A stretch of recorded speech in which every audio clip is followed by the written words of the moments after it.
नमस्कार दोस्तों, मैं विकास मल्होत्रा स्वागत करता हूं आपका लाल किताब एस्ट्रो सेंटर चैनल पर। दोस्तों, आज की वीडियो में शनि और राहु की युति या शनि और राहु का दृष्टि संबंध हो रहा हो पत्रिका में और आपको शनि और राहु से संबंधित दिक्कतें आ रही हों तो क्या उपाय किया जाए।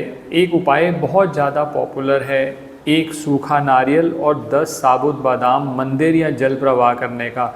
आज उस विषय पर बात करूंगा। बहुत लोगों में भ्रांतियां और दोस्तों पहले क्लियर कर दूं, ये कोई जनरल उपाय नहीं है, ये स्पेसिफिक हाउसेस को देखकर कराया जाता है। जो मैं आज आपके साथ शेयर कर रहा हूँ ये मैं इन्फॉर्मेशन शेयर कर रहा हूँ ताकि आप अगर ये उपाय गलत कर चुके हैं तो आपको समझ में आ जाए और आपको ये पता चल जाए कि ये उपाय करते हुए कुछ सावधानियाँ बरतनी चाहिए।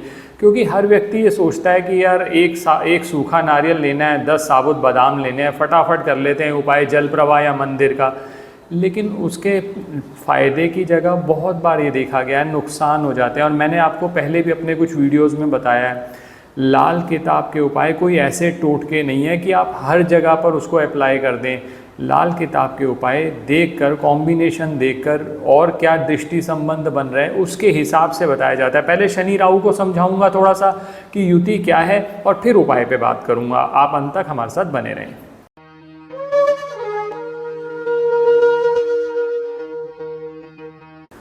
अब सबसे पहले बात शुरू करता हूँ शनि और राहु की युति या शनि और राहु का दृष्टि संबंध हो, किसी भी खाने में हो, किस कुंडली में कहीं पर भी हो। एक बात लाल किताब का बेसिक असूल ध्यान रखिएगा दोस्तों, शनि जब पहले के घरों में हो, यानी शनि मान लीजिए खाना नंबर 1 से लेकर 6 तक में है और राहु है 7 से लेकर 12 तक, लाल किताब की भाषा में से कहा गया है बाद के घरों में, यानी शनि पहले है राहु बाद में है, तो जो राहु है वो शनि के हुक्म पर चलता है। लेकिन जहाँ राहु पहले आ गया और शनि बाद में है तो वहाँ राहु और शनि का टकराव है, क्योंकि राहु और केतु दोनों ही शनि के एजेंट माने जाते हैं। वहाँ पर जो रिजल्ट्स आएंगे वो हाउस टू हाउस डिपेंड करते हैं। अब मान लीजिए आप कह रहे हैं सर शनि और राहु इकट्ठे ही बैठे हैं तो युति हो गई। अब पहले युति को समझ लीजिए।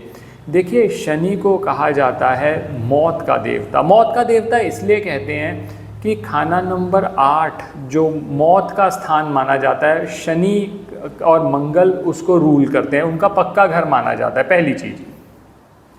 और राहु है हाथी, तो कहा जाता है जब शनि और राहु का कॉम्बिनेशन हो यानी दोनों की युति हो तो ऐसी स्थिति के अंदर वो जो मौत का देवता है वो हाथी पर सवार है, यानी हाथी पे पूरा का पूरा महावत की तरह कंट्रोल किया हुआ है शनि ने, पहली चीज़। दूसरी बात, कुछ लोग कहते हैं कि सर शनि जो है वो नाग है। अगर शनि नाग है तो जो उसकी मनी होती है ना वो राहु माना जाता है। और ये माना जाता है कि जब शनि और राहु की स्थिति आपकी पत्रिका में अच्छी है तो ये एक ऐसा इच्छाधारी नाग है जो कभी काटेगा नहीं और आपके काम बनते चले जाएंगे। अब शनि और राहु से संबंधित क्या काम हो सकते हैं?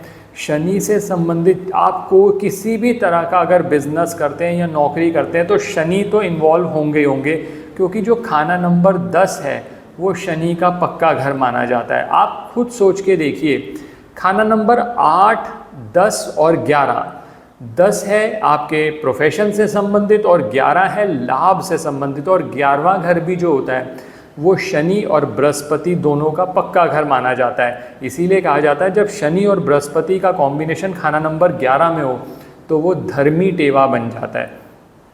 इसी तरह से क्योंकि शनि खाना नंबर 10 को रूल करते हैं तो जब भी शनि खराब होंगे या शनि और राहु की युति खराब हो रही है, जैसे मैंने कहा ना कि राहु पहले आ गए शनि बाद में है, तो आपको नौकरी और व्यापार से संबंधित समस्याएं आ जाती हैं। और राहु जो है ना वो अचानक चीज़ें होने का जिम्मेवार है, अचानक कुछ भी घटनाएं हो जाना, अचानक लॉसेस हो जाना।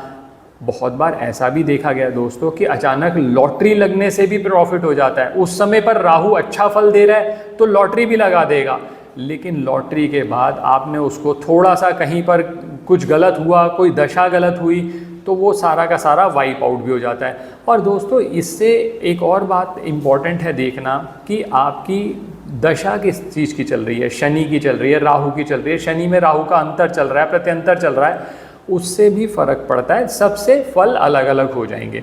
अब यहाँ पर हमें बात समझ में आ गई कि शनि और राहु का कुछ कॉम्बिनेशन है और उससे संबंधित आपको दिक्कतें आ रही हैं, या तो आपके व्यापार में ग्रोथ नहीं आ पा रही या आपके व्यापार में नुकसान हो रहे हैं। बहुत बार लोग ये कहते हैं कि सर व्यापार को करने के लिए ही हमने बहुत बड़ा कर्ज लिया था, अब वो कर्ज पे ऑफ नहीं हो रहा। तो ये शनि और राहु की समस्याएं आ गई। अब इसके लिए एक उपाय कराया जाता है। इसके बहुत सारे उपाय हैं शनि और राहु के। दोस्तों ये भी ध्यान रखिएगा, लाल किताब में हर ग्रह के बहुत सारे उपाय दिए हुए हैं। मान लीजिए बृहस्पति खाना नंबर 1 में है तो उसके बहुत सारे उपाय हैं। कौन सा कराना है ये तो देखा जाता है आपकी कुंडली की स्थिति से। अब शनि और राहु मान लीजिए खराब हो रहे हैं, तो ऐसी स्थिति में एक उपाय कराया जाता है, एक सूखा नारियल और 10 साबुत बादाम। जो सूखा नारियल होता है वो राहु से संबंधित है। 10 साबुत बादाम, साबुत बादाम का मतलब यह है छिलके वाले बादाम लेने आपने, वो शनि से संबंधित माने जाते हैं। एक सूखा नारियल, 10 साबुत बादाम 27 दिन लगातार मंदिर में देने हैं या जल प्रवाह करने हैं। दोनों का लॉजिक भी बताऊंगा अभी। अब कुछ लोग 27 की जगह 43 डेज भी कराते हैं, 48 डेज भी कराते हैं। वो डिपेंड करता है आपको किस तरह की समस्या आ रही है। इन जनरल ये उपाय 27 दिन में बहुत अच्छा रिजल्ट देते हुए देखा गया।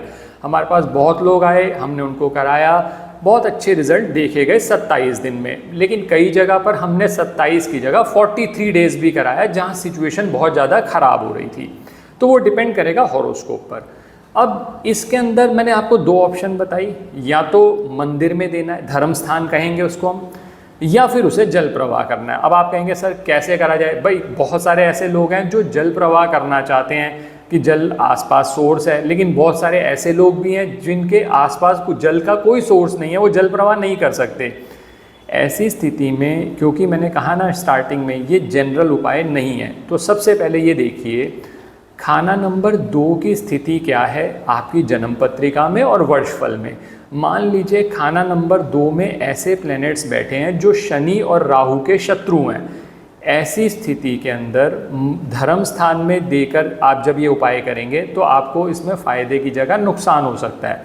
तो ऐसी स्थिति में सबसे अच्छा रहता है कि अगर खाना नंबर 4 में शनि और राहु के शत्रु नहीं हैं तो आप बहुत आसानी से उसे जल प्रवाह कर सकते हैं। मान लीजिए आप कहते हैं खाना नंबर 2 में शनि और राहु के शत्रु नहीं हैं, तो आप धर्म स्थान में ये 27 दिन लगातार दे सकते हैं। 27 दिन लगातार देना है। अब बहुत सारे लोग पूछते हैं सर बीच में टूट गया, तो बीच में टूट गया, मान लीजिए 15 दिन बाद टूटा, 18 दिन बाद टूटा, तो दोबारा से 0 से शुरू होगा। अब किस दिन से उपाय शुरू करना है? शनिवार से ये उपाय शुरू किया जाता है। एक चीज़ ध्यान रखनी है, चतुर्थी, नवमी और चौदस उस दिन ना हो, उस दिन से उपाय आप शुरू कर सकते हैं। अब बहुत सारी महिलाएं कई बार ये क्वेश्चन पूछ लेते हैं कि सर हम अगर धर्म स्थान में दे रहे हैं और मान लीजिए बीच में पीरियड्स हो जाते हैं, मैं पहले अपने कुछ वीडियोस में क्लियर कर चुका हूँ, आप जब तक पीरियड्स तक हुआ तब तक के दिन काउंट कर लीजिए, आप बीच के दिन छोड़ दीजिए, जब वापस रिज्यूम करेंगे तो काउंटिंग वहीं से शुरू होगी जहाँ पर आपने छोड़ी थी। तो इस तरह से 27 दिन या 43 डेज या 48 डेज भी कई बार कराया जाता है। इस उपाय को आप आसानी से इसे कंप्लीट कर सकते हैं। बहुत सिंपल सा उपाय है, आसानी से किया जा सकता है और बहुत अच्छे रिजल्ट्स हैं। लेकिन जैसा मैंने कहा कि आपको प्रिकॉशंस दोनों चीज़ें देख लीजिएगा, बर्थ चार्ट में और वर्षफल में, खाना नंबर 2 में या खाना नंबर 4 में क्या पोजीशन है, उसके हिसाब से फिर ये उपाय करें, आपको इसका लाभ ज़रूर होगा। आशा करता हूँ दोस्तों वीडियो पसंद आया होगा। अगर वीडियो पसंद आया तो लाइक करें, बाकी लोगों के साथ भी शेयर करें। चैनल पे नए हैं, अब तक सब्सक्राइब नहीं किया तो प्लीज़ सब्सक्राइब कर दें, बेल बटन को पुश करना ना भूलें ताकि समय पर वीडियोज़ की नोटिफिकेशन आपको आती रहे। ज्योतिषीय परामर्श के लिए हमारी वेबसाइट्स पर विजिट करके अपॉइंटमेंट बुक कर सकते हैं, जिनका लिंक डिस्क्रिप्शन में दिया हुआ है। धन्यवाद दोस्तों।